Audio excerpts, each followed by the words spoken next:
নমস্কার, দেখছেন Kolkata TV. Good morning Kolkata নিয়ে আপনাদের সঙ্গে রয়েছে আমি জহিতা।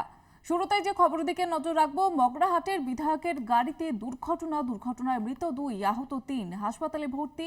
গাড়িতে ছিলেন না বিধায়ক গিয়াসউদ্দিন মোল্লা। যেমনটা জানা যাচ্ছে, হাওড়ার অনুষ্ঠানে বিধায়কের গাড়ি নিয়ে যান তার আত্মীয়রা এবং সেখানে দুর্ঘটনা ঘটে। মগরাহাটের বিধায়কের গাড়ি দুর্ঘটনা এবং এই ঘটনাকে কেন্দ্র করে চাঞ্চল্য ছড়িয়েছে গোটা এলাকায়। যেমনটা জানা যাচ্ছে, দুর্ঘটনায় মৃত 2, আহত 3।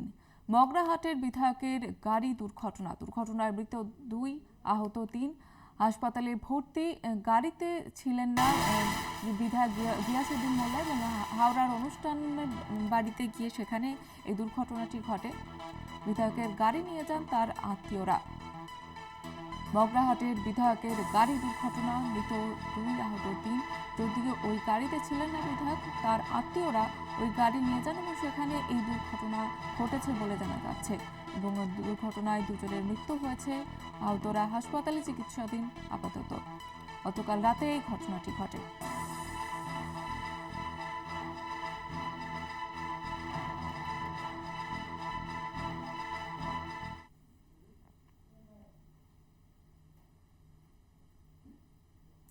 অনুব্রত মণ্ডলের নেতৃত্বে ও কোর কমিটির তত্ত্বাবধানে আগামী দিনে আরও শক্তিশালী হবে জেলা তৃণমূল সংগঠন।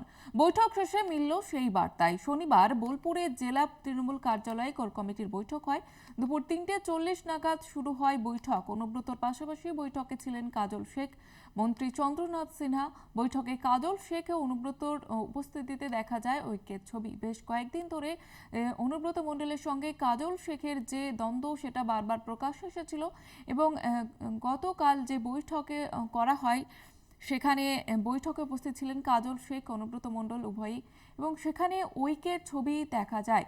এবং কাজল শেখ তিনি বলেছেন বৈঠক শেষে যে অনুব্রত মণ্ডলের হাত ধরেই তার রাজনীতিতে আসা এবং যে গোষ্ঠীদ্বন্দ্বের ছবি বারবার প্রকাশ হয়েছিল, তার পরে কিন্তু ঐক্যের ছবি দেখা গেল।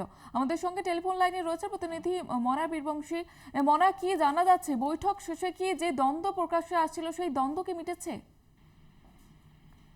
একেবারেই তাই। দেখো জহিতা, বৈঠক শেষে সাংবাদিক বৈঠক করেন কোর কমিটির কনভেনার বিকাশ রায়চৌধুরী এবং তিনি পরিষ্কার করে দেন, তিনি বলেন যে দ্বন্দ্ব আগে কোনো রকম ভাবেই ছিল না।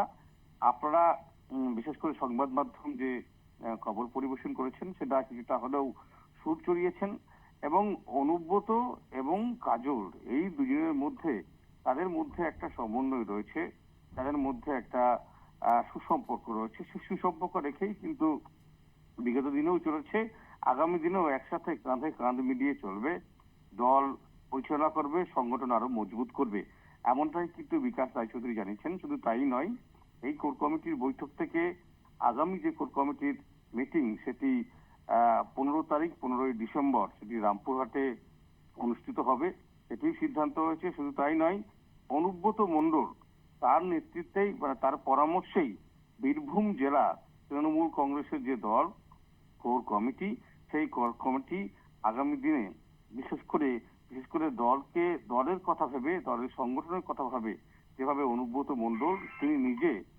তিল করে মূলত বীরভূম জেলার যে দলটি তৈরি করেছে, সংগঠন তৈরি করেছে, সেই তার পথ দেখানোতেই কিন্তু যাবে, এমনটাই কিন্তু গতকালকের যে সাংবাদিক বৈঠক সেখান থেকে জানানো হয়েছে। শুধু তাই নয়, কাজল নিজেও তিনি স্বীকার করেছেন, জেলা তৃণমূল কোর কমিটির অন্যতম গুরুত্বপূর্ণ সদস্য, তিনি বলেছেন যে অনুব্রত মণ্ডল তার অভিভাবক, অনুব্রত মণ্ডলের হাত ধরেই কাজল শেখের রাজনীতিতে আসা।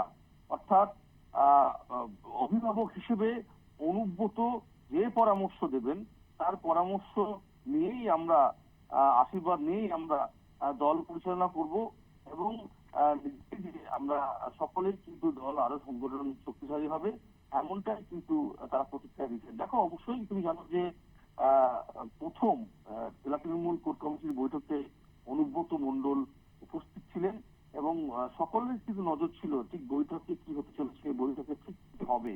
তো স্বাভাবিকভাবেই অনুব্রত এবং কাজলের মুখোমুখি হন এবং বৈঠক কিন্তু ইতিবাচক এবং ইঙ্গিতপূর্ণ হয়, এমনটাই কিন্তু কোর কমিটির বৈঠক থেকে উঠে আসে এবং আগামী দিনে বীরভূমে সকলে মিলে একসাথে চলবে, এখানে কোনো গোষ্ঠী কন্দলের ব্যাপার নাই, এটা কিন্তু তারা দিনের আলোর মতো কিন্তু পরিষ্কার করে দিয়েছেন। ধন্যবাদ জানাবো মনা। আমাদের সঙ্গে টেলিফোন লাইনে ছিলেন প্রতিনিধি মনা বীরবংশী।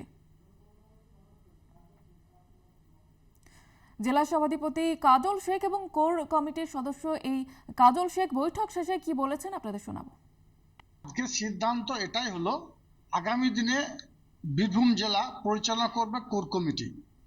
কোর কমিটির দ্বারাই বীরভূম জেলা পরিচালিত হবে। কোর কমিটির আহ্বায়ক বিকাশ রায়চৌধুরী, তিনি আহ্বায়ক হিসেবে থাকবেন। প্রত্যেক মাসে একটা করে কোর কমিটি মিটিং ডাকা হবে। 15ই ডিসেম্বর আমাদের রামপুরহাটে দলীয় কার্যালয়ে কোর কমিটি মিটিং হবে বেলা 3টের সময়। আহ্বায়ক হিসেবে বিকাশ রায়চৌধুরী তিনিই থাকবেন। তার পরবর্তী মিটিং হবে আমাদের সিউড়িতে। মাসে একটা করে কোর কমিটি মিটিং এবং 2 মাস অন্তর একটা করে জেলা কমিটি মিটিং, এবং প্রত্যেকটি মিটিংয়ের আহ্বায়ক হিসেবে বিকাশ রায়চৌধুরী, তার তত্ত্বাবধানে প্রত্যেকটি মিটিং হবে। আমাদের অভিভাবক কেষ্টমণ্ডল তিনিও প্রত্যেকটি কোর কমিটি মিটিংয়ে উপস্থিত থাকবেন।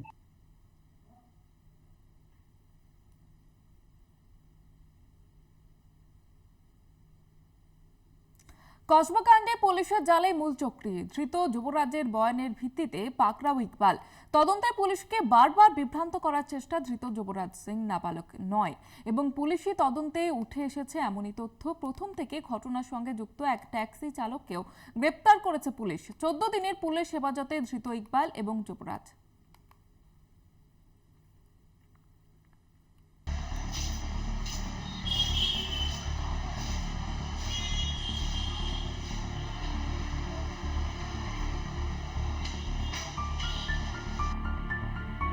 তৃণমূল কাউন্সিলর সুশান্ত ঘোষকে লক্ষ্য করে গুলি চালানোর চেষ্টা।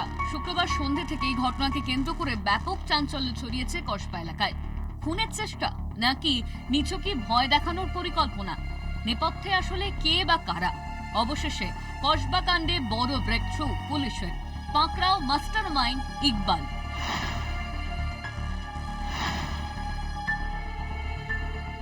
শুক্রবার সন্ধে কসবা এলাকায় নিজের বাড়ির সামনে বসেছিলেন তৃণমূল কাউন্সিলর সুশান্ত ঘোষ। সেই সময় বাইকে করে আসে 2 দুষ্কৃতী। বাইক থেকে নেমে খুব কাছ থেকে সুশান্ত ঘোষকে লক্ষ্য করে গুলি চালাতে যায় এক দুষ্কৃতী, কিন্তু ট্রিগার জ্যাম থাকায় কোনো ক্রমে প্রাণে বেঁচে যান সুশান্ত। অত্যাধুনিক অস্ত্র নিয়ে সে এসেছিল, সেটা ছোটোখাটো কোনো ক্রিমিনালের কাছে থাকা সম্ভব না। সেটা একদম টপ লেভেলের কোনো ক্রিমিনালের কাছে সেই রকম অস্ত্র থাকা উচিত। নিজের পাড়ায়, নিজের বাড়ির নিচে আমাকে এই ধরনের ঘটনা ফেস করতে হবে, আমি ভাবতে পারছি। শুক্রবারই গ্রেপ্তার করা হয় যুবরাজ সিং নামে এক দুষ্কৃতীকে। বাইক থেকে নেমে এই যুবরাজই গুলি চালানোর চেষ্টা করে। তাকে জিজ্ঞাসাবাদ করেই উঠে আসে ইকবাল নামে এক ব্যক্তির কথা।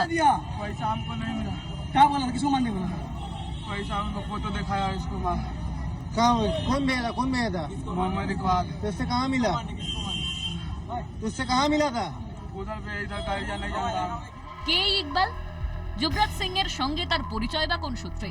জানা গিয়েছে ইকবালের আসল নাম আফরোজ খান। বাইকে করে পালানোর সময় ধরা পড়ে ইকবাল। প্রথমে হাওড়া কমিশনারেটকে সতর্ক করা হয়, বসানো হয় নাকা। হাওড়া থেকেও পালিয়ে যায় ইকবাল। পরে বর্ধমানের গোলসি থেকে ইকবালকে পাকড়াও করে পুলিশ। ধৃত যুবরাজের বয়ানের ভিত্তিতে পাকড়াও ইকবাল। এছাড়াও কসবা কাণ্ডের তদন্তের মোড় ঘোরাতে বারবার পুলিশকে বিভ্রান্ত করার চেষ্টা করেছে যুবরাজ।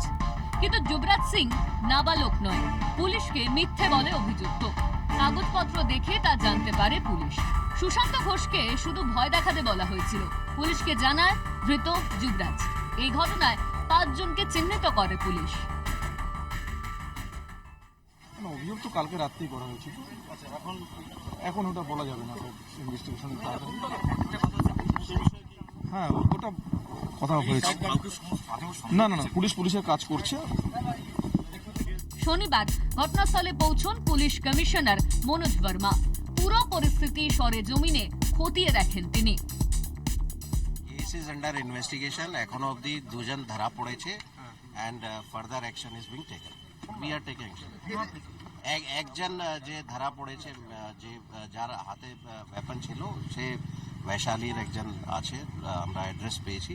বাকি আরেকজন খুব রিসেন্টলি ধরা হয়েছে, ওর ডিটেইলস আমি এই মুহূর্তে শেয়ার করছি না, পরে আমরা।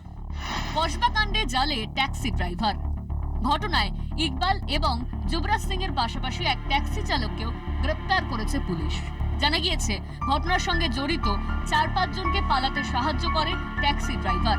গোটা ঘটনায় সরাসরি জড়িত ট্যাক্সি ড্রাইভার আহমেদ। বিহারের বৈশালী থেকে নিয়ে আসা হয় 3 জনকে। বৃহস্পতিবার থেকে একটি ট্যাক্সি ভাড়া করে ঘুরে বেড়ায় যুবরাজ সহ 3 জন। কে ওই ট্যাক্সি বুক করেছিল, কোথায় ঘুরছিল এবং কত টাকা দেওয়া হয়েছিল, ট্যাক্সি চালককে লাগাতার জিজ্ঞাসাবাদ পুলিশের। ঘটনার আগে ওই ট্যাক্সি করে তিলজলা যায় ধৃত যুবরাজ। তিলজলাতেই তাকে ভয় দেখানোর কৌশল বোঝানো হয়। খুন নয়, শুধু ভয় দেখাতে হবে, জানায় ছদ্মবেশী ইকবাল। পুলিশি জেরায় একথা জানিয়েছে যুবরাজ সিং। যুবরাজের বক্তব্যের সত্যতা খতিয়ে দেখছে পুলিশ। কলকাতা টিভি। গলসি থানা থেকে বেরোনোর সময় বিস্ফোরক দাবি ইকবালের। 2000 বর্গফুট জায়গা দখল করেছিল হায়দার আলী এবং হায়দার আলী সুশান্ত ঘোষের লোক। সেই জায়গা দখলমুক্ত করতেই গুলি করার ছক, এমনটাই জানা যাচ্ছে। ইকবাল তিনি এই বিস্ফোরক মন্তব্য করেছেন। যেমনটা জানা যাচ্ছে গলসি থানা থেকে বেরোনোর সময় এমনটাই মন্তব্য করে ইকবাল। গলসি থানা থেকে বেরোনোর সময় বিস্ফোরক দাবি ইকবালের। 2000 বর্গফুট জায়গা দখল করেছিল হায়দার আলী সুশান্ত ঘোষের লোক। সেই জায়গা দখলমুক্ত করতে গুলি করার এই ছক। তবে এর আগেও আমরা যেমনটা দেখেছি যে যুবরাজ সে বলেছিল যে গুলি করা নয়, খুন নয়, শুধুমাত্র ভয় দেখাতে হবে। এবং এবার মোহাম্মদ ইকবাল সে যেরকম জানাচ্ছে যে যেমনটা জানা যাচ্ছে যে ঘনিষ্ঠ সুশান্ত ঘোষের ঘনিষ্ঠ ব্যবসায়ী হায়দার আলী তার দখলমুক্ত করতে এই গুলি করার ছক। सुशांत घोष गुंडा है।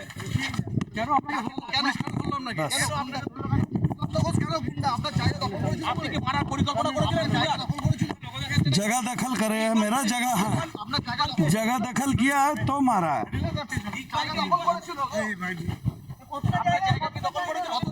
हाँ हाँ 2000 स्क्वायर फीट। हैदर अली सुशांत घोष का गुंडा है।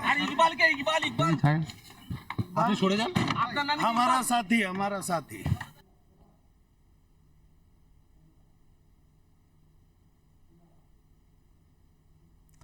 খোদ কলকাতার বুকে শাসক দলের কাউন্সিলরের উপরে হামলা, কলকাতা পুলিশকে একহাত নিলেন মেয়র।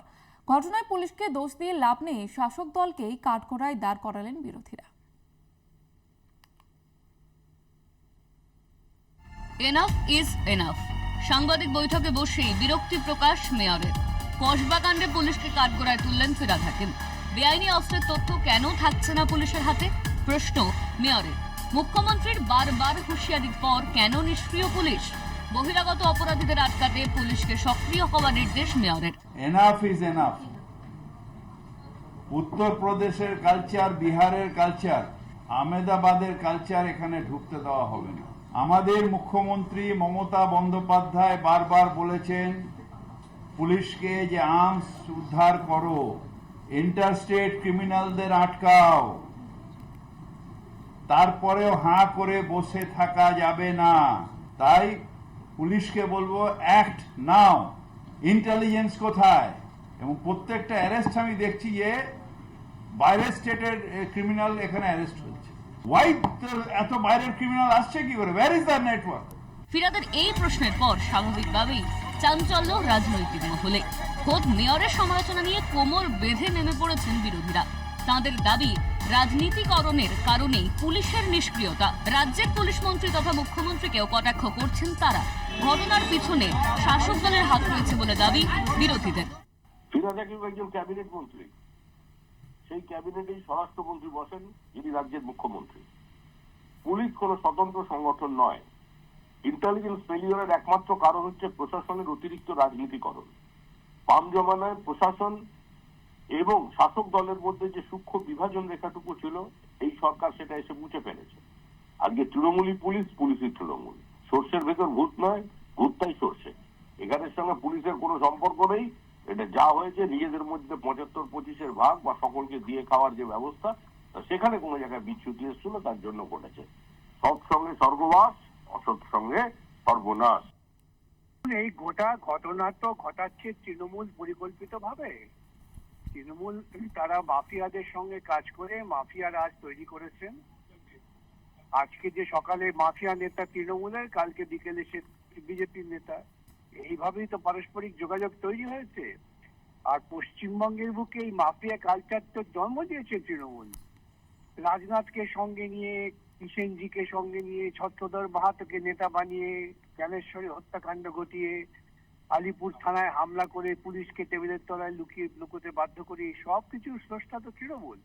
এই রাজ্যের মুখ্যমন্ত্রী পুলিশকে যখন কিছু বলেন, তখন পুলিশ ওর অন্তরের কথাটা বোঝে, সে অন্তর অনুযায়ী কাজ করে। সেটা হচ্ছে দুর্বৃত্তদের সহায়তা করো এবং আন্দোলনকারীদের পেটাও। সেই কৃষ্টিতে পশ্চিমবঙ্গ চলছে। আজকে বিলাপ করে লাভটা কি? এ বিষয়ে তৃণমূলের গোষ্ঠীদ্বন্দ্বের প্রশ্ন উড়িয়ে দেন মেয়র।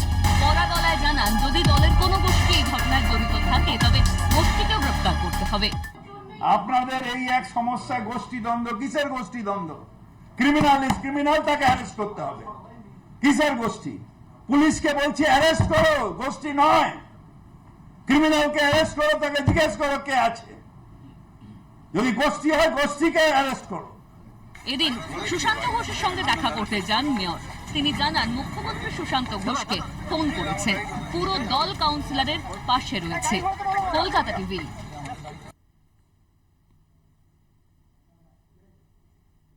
এখন সময় একটি বিরতির, ফিরছি বিরতির পর সঙ্গে থাকুন। কসবা কাণ্ডে পুলিশের জালে মূল চক্রে ধৃত যুবরাজের বয়ানের ভিত্তিতে পাকড়াও ইকবাল। তদন্তে পুলিশকে বারবার বিভ্রান্ত করার চেষ্টা। ধৃত যুবরাজ সিং নাবালক নয়, পুলিশি তদন্তে উঠে এসেছে এমনই তথ্য। প্রথম থেকে ঘটনার সঙ্গে যুক্ত এক ট্যাক্সি চালককেও গ্রেফতার করেছে পুলিশ। 14 দিনের পুলিশ হেফাজতে ধৃত ইকবাল এবং যুবরাজ।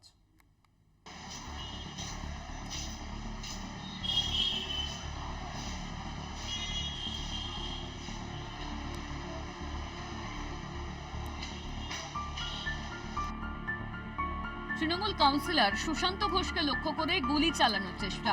শুক্রবার সন্ধে থেকে এই ঘটনাকে কেন্দ্র করে ব্যাপক চাঞ্চল্য ছড়িয়েছে কসবা এলাকায়। খুনের চেষ্টা নাকি নিছকই ভয় দেখানোর পরিকল্পনা? নেপথ্যে আসলে কে বা কারা? অবশেষে কসবা কাণ্ডে বড় ব্রেক থ্রু পুলিশের। পাকড়াও মাস্টারমাইন্ড ইকবাল।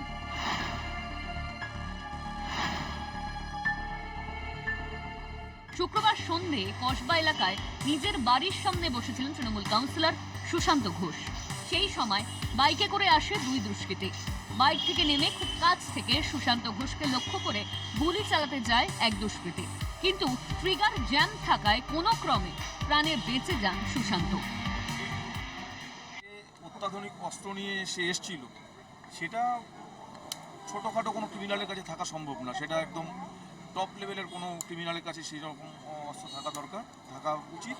নিজের পাড়ায়, নিজের বাড়ির নিচে আমাকে এই ধরনের ঘটনা ফেস করতে হবে, আমি ভাবতে পারছি। শুক্রবারই গ্রেপ্তার করা হয় যুবরাজ সিং নামে এক দুষ্কৃতীকে। বাইক থেকে নেমে এই যুবরাজই গুলি চালানোর চেষ্টা করে। তাকে জিজ্ঞাসাবাদ করেই উঠে আসে ইকবাল নামে এক ব্যক্তির কথা।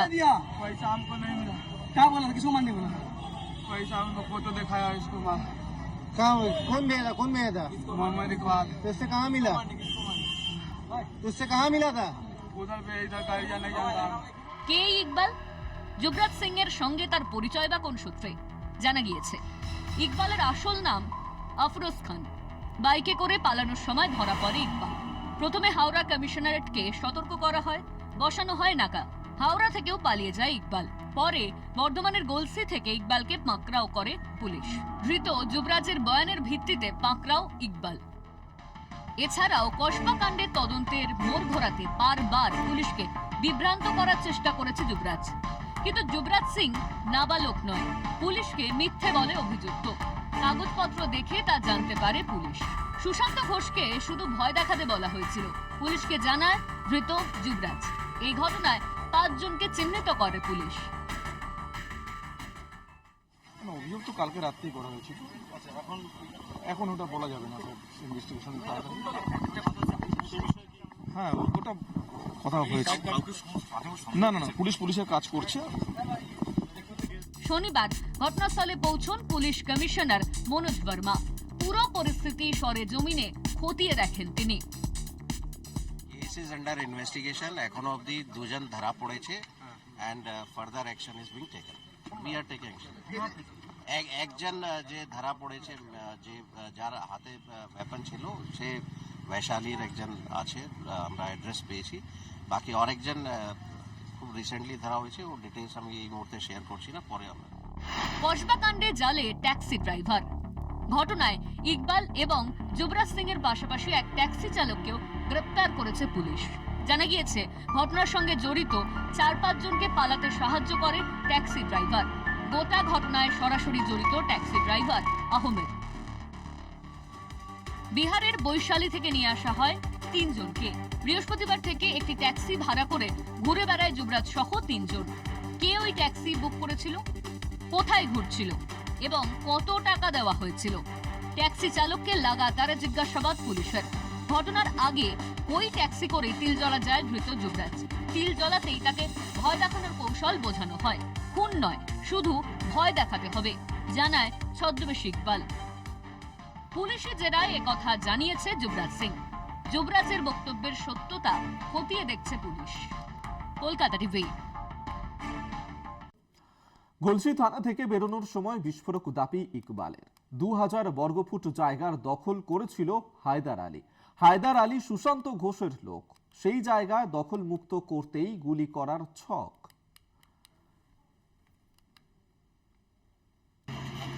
सुशांत घोष गुंडा है।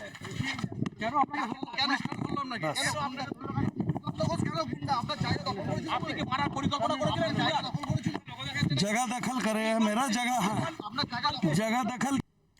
খোদ কলকাতার বুকে শাসক দলের কাউন্সিলরের উপর হামলা। কলকাতা পুলিশকে এক হাত নিলেন মেয়র। ঘটনায় পুলিশকে দোষ দিয়ে লাভ নেই, শাসক দলকেই কাঠগোড়ায় দাঁড় করালেন বিরোধীরা।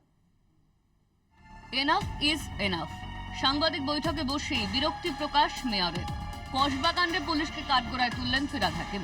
বেআইনি অস্ত্রের তথ্য কেন থাকছে না পুলিশের হাতে, প্রশ্ন মেয়রের। মুখ্যমন্ত্রীর বারবার হুঁশিয়ারির পর কেন নিষ্ক্রিয় পুলিশ? বহিরাগত অপরাধীদের আটকাতে পুলিশকে সক্রিয় হওয়ার নির্দেশ মেয়রের। Enough is enough. উত্তরপ্রদেশের কালচার, বিহারের কালচার, আহমেদাবাদের কালচার এখানে ঢুকতে দেওয়া হবে না। আমাদের মুখ্যমন্ত্রী মমতা বন্দ্যোপাধ্যায় বারবার বলেছেন পুলিশকে যে আর্মস উদ্ধার করো, ইন্টারস্টেট ক্রিমিনালদের আটকাও। তারপরেও হাঁ করে বসে থাকা যাবে না। তাই পুলিশকে বলবো, অ্যাক্ট নাও। ইন্টেলিজেন্স কোথায়? এবং প্রত্যেকটা অ্যারেস্ট আমি দেখছি যে বাইরের স্টেটের ক্রিমিনাল এখানে অ্যারেস্ট হচ্ছে। ওয়াই এত বাইরের ক্রিমিনাল আসছে কি করে? Where is the network? ফিরহাদের এই প্রশ্নের পর স্বাভাবিকভাবেই চাঞ্চল্য রাজনৈতিক মহলে। খোদ মেয়রের সমালোচনা নিয়ে কোমর বেঁধে নেমে পড়েছেন বিরোধীরা। তাঁদের দাবি, রাজনীতিকরণের কারণেই পুলিশের নিষ্ক্রিয়তা। রাজ্যের পুলিশ মন্ত্রী তথা মুখ্যমন্ত্রীকেও কটাক্ষ করছেন তারা। ঘটনার পিছনে শাসক দলের হাত রয়েছে বলে দাবি বিরোধীদের। ফিরহাদ হাকিম একজন ক্যাবিনেট মন্ত্রী। সেই ক্যাবিনেটেই স্বরাষ্ট্রমন্ত্রী বসেন, যিনি রাজ্যের মুখ্যমন্ত্রী। পুলিশ কোনো স্বতন্ত্র সংগঠন নয়। ইন্টেলিজেন্স ফেলিওরের একমাত্র কারণ হচ্ছে প্রশাসনের অতিরিক্ত রাজনীতিকরণ। বাম জমানায় প্রশাসন এবং শাসক দলের মধ্যে যে সূক্ষ্ম বিভাজন রেখাটুকু ছিল, এই সরকার সেটা এসে মুছে ফেলেছে। আজকে তৃণমূলী পুলিশ, পুলিশই তৃণমূল। সর্ষের ভেতর ভূত নয়, ভূতটাই সর্ষে। এখানের সঙ্গে পুলিশের কোনো সম্পর্ক নেই। এটা যা হয়েছে নিজেদের মধ্যে 75-25 ভাগ বা সকলকে দিয়ে খাওয়ার যে ব্যবস্থা, সেখানে কোনো জায়গায় বিচ্যুতি এসেছিল, তার জন্য ঘটেছে। সৎ সঙ্গে স্বর্গবাস, অসৎ সঙ্গে সর্বনাশ। এই গোটা ঘটনা তো ঘটাচ্ছে তৃণমূল পরিকল্পিতভাবে। তৃণমূল তারা মাফিয়াদের সঙ্গে কাজ করে মাফিয়া রাজ তৈরি করেছেন। আজকে যে সকালে মাফিয়া নেতা তৃণমূলের, কালকে বিকেলে সে বিজেপির নেতা। এইভাবেই তো পারস্পরিক যোগাযোগ তৈরি হয়েছে। আর পশ্চিমবঙ্গের বুকে এই মাফিয়া কালচার তো জন্ম দিয়েছে তৃণমূল।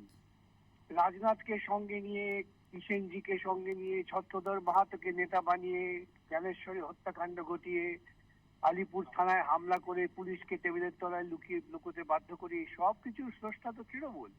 এই রাজ্যের মুখ্যমন্ত্রী পুলিশকে যখন কিছু বলেন, তখন পুলিশ ওর অন্তরের কথাটা বোঝে, সে অন্তর অনুযায়ী কাজ করে। সেটা হচ্ছে দুর্বৃত্তদের সহায়তা করো। এবং আন্দোলনকারীদের পেটাও, সেই কৃষ্টিতে পশ্চিমবঙ্গ চলছে। আজকে বিলাপ করে লাভটা কি? এ বিষয়ে তৃণমূলের গোষ্ঠীদ্বন্দ্বের প্রশ্ন উড়িয়ে দেন মেয়র। কড়া গলায় জানান, যদি দলের কোনো গোষ্ঠী এই ঘটনায় জড়িত থাকে তবে গোষ্ঠীকেও গ্রেফতার করতে হবে। আপনাদের এই এক সমস্যা, গোষ্ঠীদ্বন্দ্ব। কিসের গোষ্ঠীদ্বন্দ্ব? ক্রিমিনাল ইজ ক্রিমিনাল, তাকে অ্যারেস্ট করতে হবে। কিসের গোষ্ঠী? পুলিশকে বলছি অ্যারেস্ট করো, গোষ্ঠী নয়। ক্রিমিনালকে অ্যারেস্ট করো, তাকে জিজ্ঞেস করো কে আছে। যদি গোষ্ঠী হয়, গোষ্ঠীকে অ্যারেস্ট করো। এদিন সুশান্ত ঘোষের সঙ্গে দেখা করতে যান মেয়র। তিনি জানান, মুখ্যমন্ত্রী সুশান্ত ঘোষকে ফোন করেছেন। পুরো দল কাউন্সিলরের পাশে রয়েছে।